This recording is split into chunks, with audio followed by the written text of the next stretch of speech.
The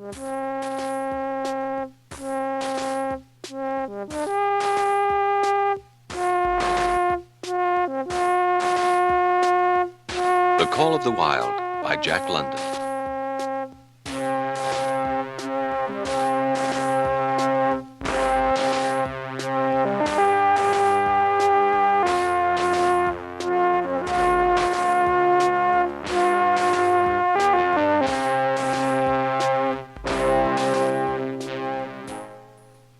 Buck did not know that trouble was brewing for every Tidewater dog strong of muscle and with warm, long hair from Puget Sound to San Diego.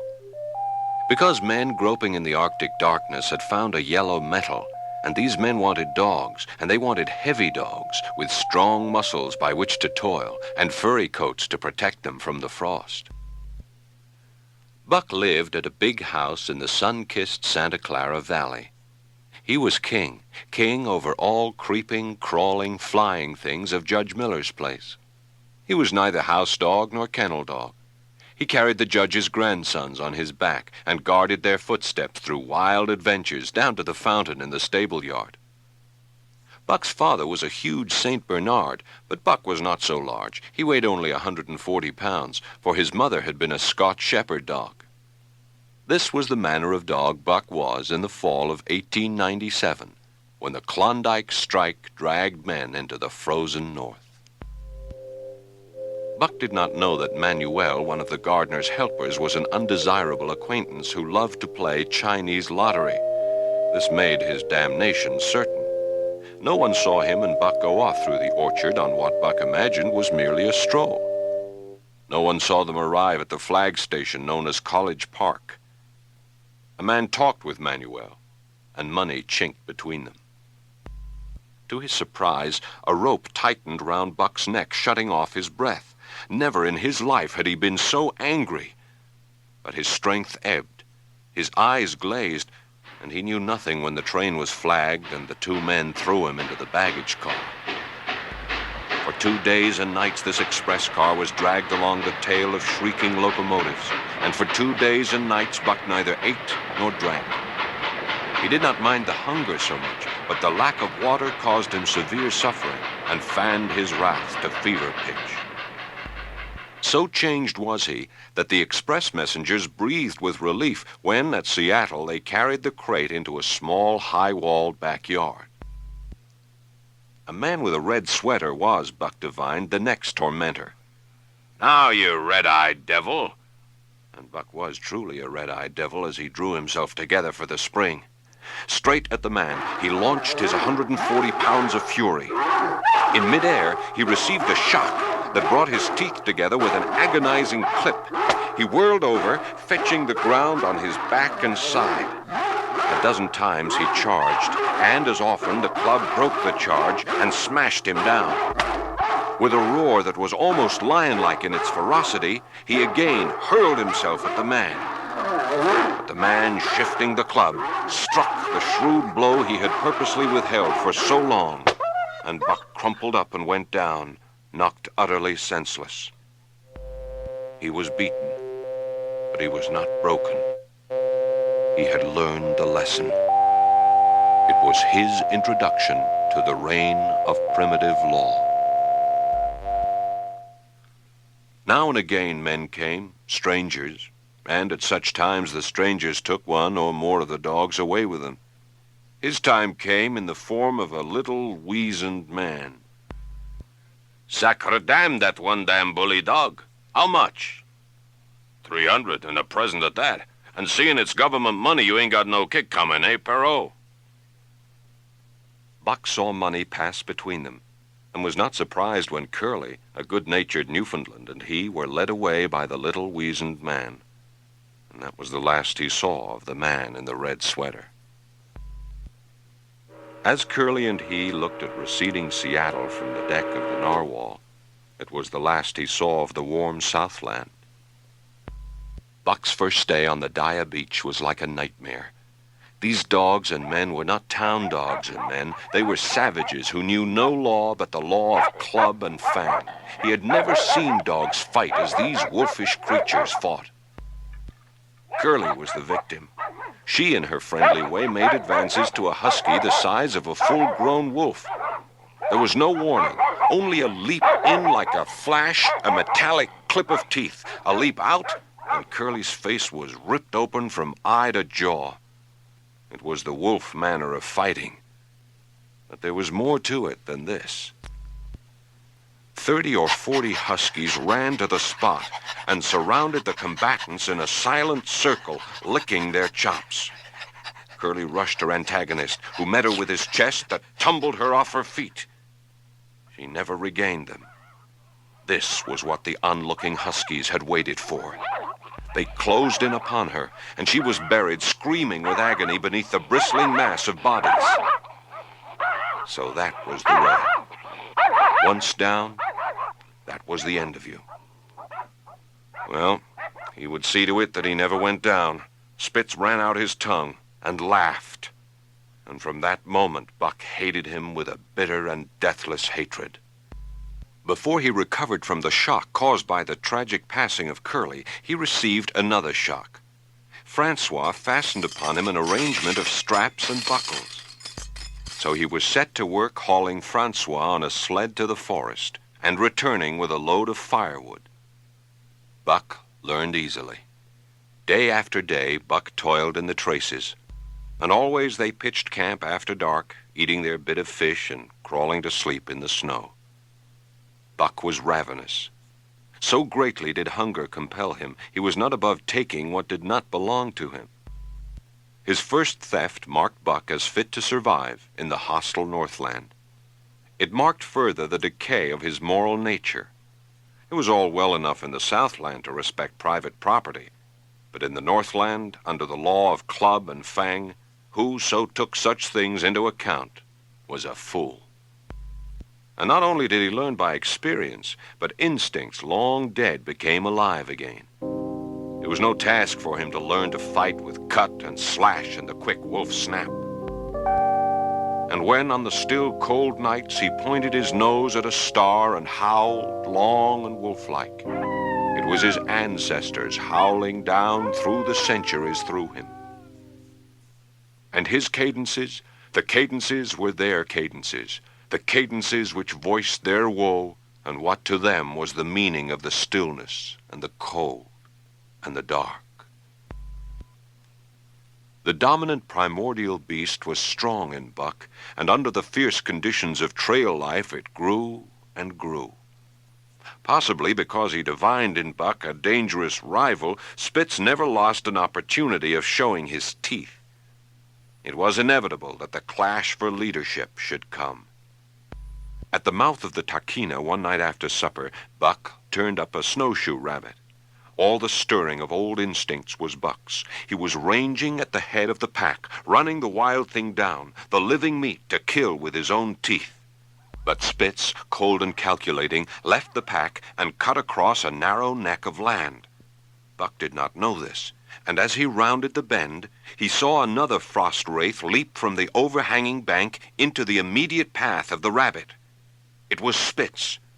The rabbit could not turn, and as the white teeth broke its back in midair, it shrieked loudly.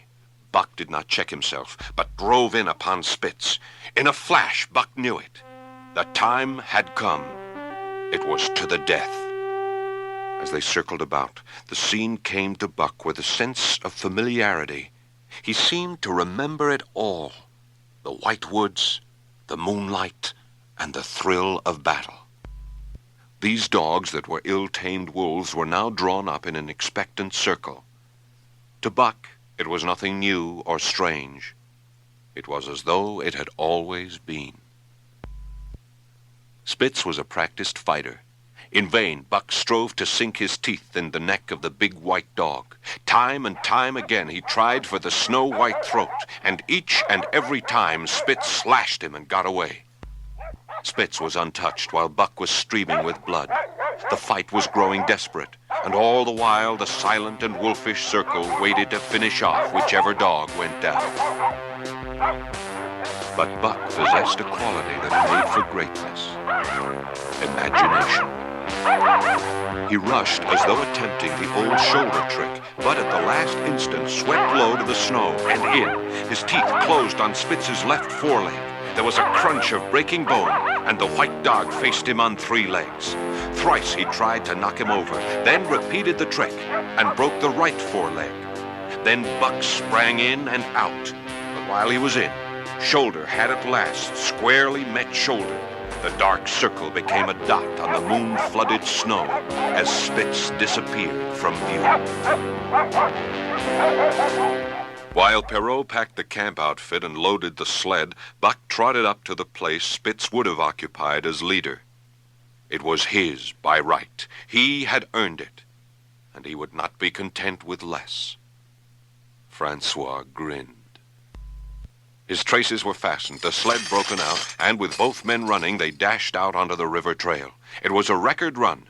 Each day for 14 days, they had averaged 40 miles. Next came official orders. Francois called Buck to him, threw his arms around him, wept over him. And that was the last of Francois and Perrault.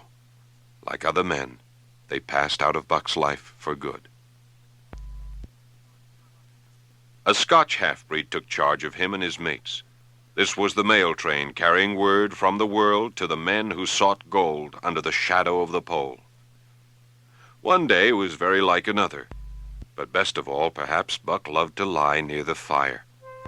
Sometimes he crouched there, it seemed that the flames were of another fire, and that as he crouched by this other fire, he saw another and different man. He uttered strange sounds, and seemed very much afraid of the darkness, clutching in his hand a stick with a stone made fast to the end. And dreaming there by the fire, Buck whimpered low, and the half-breed cook shouted at him, "Hey, you, Buck, wake up!" Whereupon the other world would vanish, and the real world came into his eyes. It was a hard trip with the mail behind them, and the heavy work wore them down. When they arrived at Skagway, they were apparently on their last legs. They could barely keep the trace taut, and on the downgrades just managed to keep out of the way of the sled. Fresh batches of dogs were to take the places of those worthless for the trail. 3 days passed. Then on the morning of the 4th day, 2 men came along and bought them. The men addressed each other as Hal and Charles. When driven with his mates to the new owner's camp, Buck saw a slipshod and slovenly affair. Also, he saw a woman. Mercedes, the men called her. She was Charles' wife and Hal's sister. Buck watched them apprehensively as they proceeded to take down the tent and load the sled. 3 men from a neighboring tent came out and looked on, grinning and winking at one another. "Think it'll ride?" "Why shouldn't it? I was just wondering. Seemed a mite top-heavy." Charles turned his back and drew the lashings down as well as he could, which was not in the least well. Hal broke out the runners, which had been frozen to the snow. The overloaded and unwieldy sled forged ahead, Buck and his mates struggling frantically under the rain of blows. As they swung on the turn, the sled went over, spilling half its load through the loose lashings. The dogs never stopped. They were angry because of the ill treatment they had received and the unjust load. Kind-hearted citizens caught the dogs and gave advice. Half the load and twice the dogs if they ever expected to reach Dawson. Buck felt vaguely that there was no depending upon these 2 men and woman. They didn't know how to do anything. It was inevitable that they should go short on dog food.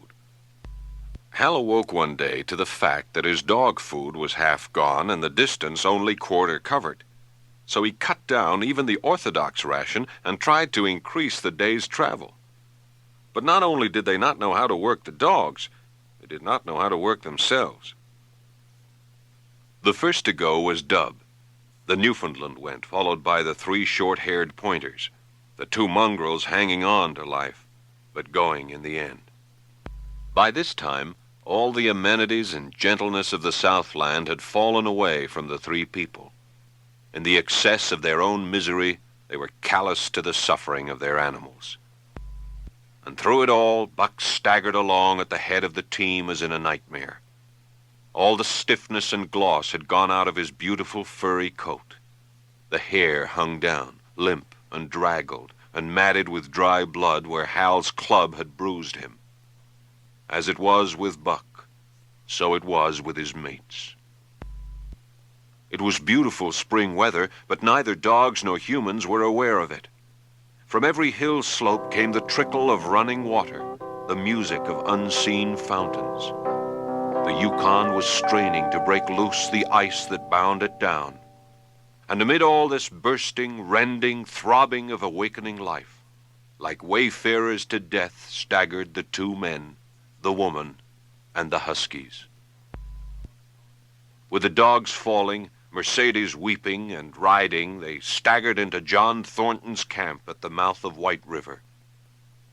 Hal did the talking. They told us that the bottom was dropping out of the trail and that the best thing for us to do was to lay over. And they told you true. I tell you straight, I wouldn't risk my carcass on the ice for all the gold in Alaska. All the same, we'll go on to Dawson. Get up there, Buck. Mush on. Buck made no effort. He lay quietly where he had fallen. This was the first time Buck had failed, in itself a sufficient reason to drive Hal into a rage. He exchanged the whip for the customary club. Buck refused to move under the blows which now fell upon him. He had a vague feeling of impending doom. What of the thin, rotten ice he had felt under his feet all day? He refused to stir. The blows did not hurt much, and as they continued to fall upon him, the spark of life within flickered and went down. And then suddenly, without warning, uttering a cry like the cry of an animal, John Thornton sprang upon the man who wielded the club. Hal was hurled backward as though by a falling tree. John Thornton stood between him and Buck, and evidenced no intention of getting out of the way. Hal drew his long hunting knife. Thornton rapped Hal's knuckles with the axe handle, knocking the knife to the ground. He rapped his knuckles again, and he tried to pick it up. Then he stooped, picked it up himself, and with 2 strokes cut Buck's traces. Hal had no fight left in him. A few minutes later, they pulled out from the bank and down the river. Dog and man watched them crawling along over the ice. Suddenly, they saw its back end drop down, as into a rut. Then a whole section of ice gave way, and dogs and humans disappeared. The bottom had dropped out of the trail.